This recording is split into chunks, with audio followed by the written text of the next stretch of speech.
The Berenstain Beans, and The Trouble with Friends. Stan and Jan Berenstain. Sister and brother bear, who lived with their mama and papa in the big tree house down a sunny dirt road deep in bear country, were not only sister and brother, they were playmates and they got along pretty well. Most of the time.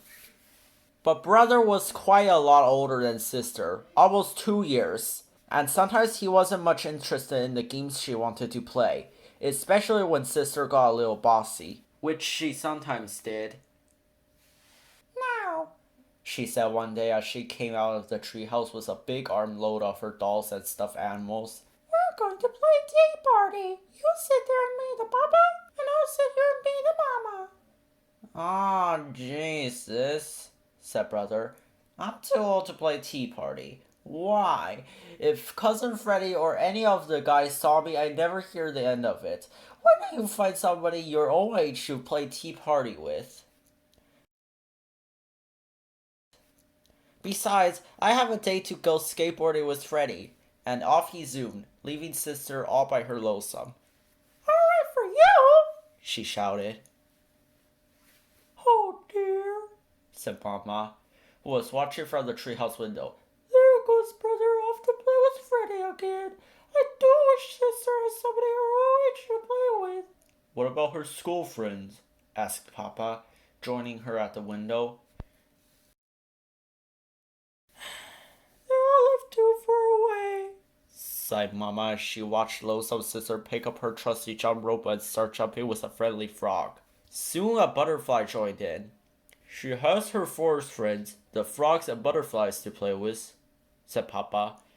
Frogs and butterflies are all very well, said Mama, but they're not the same as having a good friend your own age. That's when Mama saw the moving truck out of the corner of her eye. Look, she said, a new family moving into the empty treehouse down the road. It certainly would be nice if they had a cub sister's age. Sister saw the truck too, and the car following it. Somebody moving into the empty treehouse, she said. I wonder if they have any cubs. And off she skipped down the road to investigate. The truck stopped at the empty house and the moving bears began to unload it. The car pulled in behind the truck and the new family got out. There was a mama, a papa, and a little girl cub just about sister's age. Sister could hardly believe her good luck. Just what she needed. A little girl cub to jump rope, play tea party, at house and school, and have all kinds of cub fun with. She could hardly wait to say hello. She skipped over and introduced herself.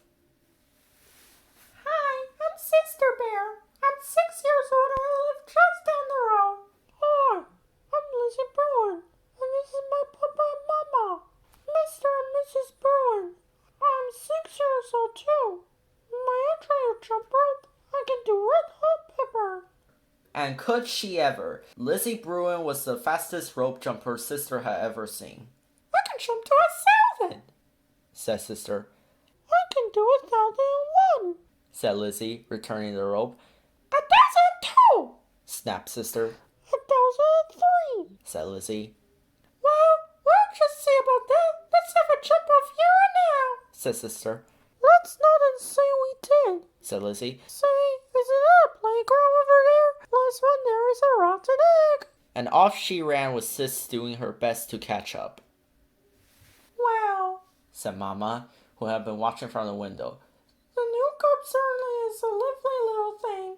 She may be just what sister needs. Sister and Lizzie had quite an afternoon. They climbed to the top of the jungle gym, rode the seesaw, and pushed each other on the swings. They played tag, laughed and giggled, rolled down a grassy bank, and picked wildflowers for their mamas. Why, thank you, sister. How lovely, said Mama, putting her wildflowers in water. Well, what was her new friend like? Her name is Lizzie. She's 6 years old. She's an only cub, and, sister said, she's a little bossy. Oh, said Mama. Well, you certainly seem to be having fun. Oh, yes, said sister. I had a lot of fun. A little bossy and a little braggy. The next morning, bright and early, the phone rang. It was Sister's new friend Lizzie. Want to come over and play school? Asked Lizzie.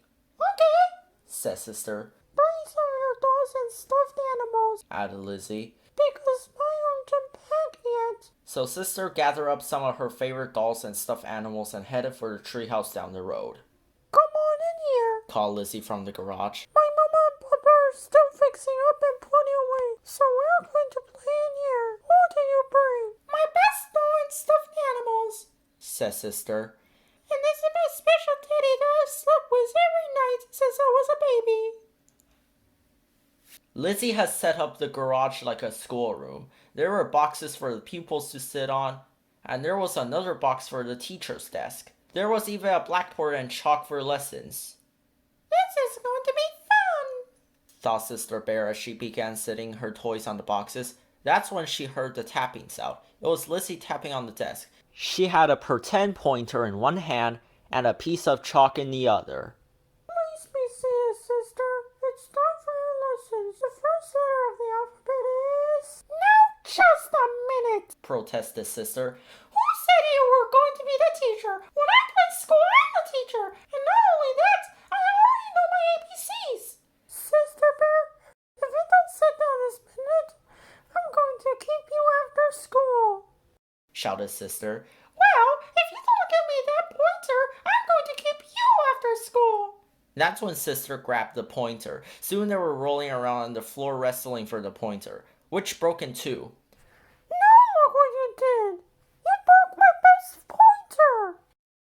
I'm not going to play with you ever again, shouted Sister, gathering up her toys. I'm going to take my dolls and go home. Sister's mad, and I'm glad, shouted Lizzie as Sister marched out of the garage. Lizzie, and a tizzy, Sister shouted back. Back so soon? Asked Mama when Sister returned looking like a storm cloud. I'm never going to play with that Lizzie Brown again, shouted Sister. She's much too braggy and bossy. I don't need her to play school or anything else. It's much better playing by yourself. When you play by yourself, you can do what you want when you want without having to worry about the Lizzie Bruin. That's true, said Mama in a quiet voice. Of course, there are some things you really can't do very well by yourself. Like what? asked Sister. You have a pretty hard time pushing yourself on a swing, said Mama. and I like to see you ride a seesaw by yourself. Most games like hopscotch and jacks take at least two to play, and it certainly is nice to have someone to laugh and giggle with. Maybe so, said Sister. but Lizzie is much too braggy and bossy. Why does she have to be the teacher when we play school? It seems to me, said Mama, taking Sister on her lap. that Lizzie isn't the only cook that's braggy and bossy sometimes. And of course, there's one thing you could do much better by yourself. What's that, Mama? Be lonesome, said Mama quietly. And that's when somebody knocked on the door. It was Lizzie, and she was carrying Sister's teddy. When Sister took all her dolls and went home, she forgot her teddy. She said. And, well, I knew it was her special fairy that she slept with since she was a baby, and I thought she might miss it. Why, thank you, Lizzie, said Mama. That was very thoughtful of you. Thank you very much, said Sister, hugging her teddy. And you can be the teacher if you want to, said Lizzie. Or said Sister. we can take turns being teacher. Terrific, said Lizzie. Great, said Sister, gathering up her doll and stuffed animals again. Last one back to your garage is a rotten egg.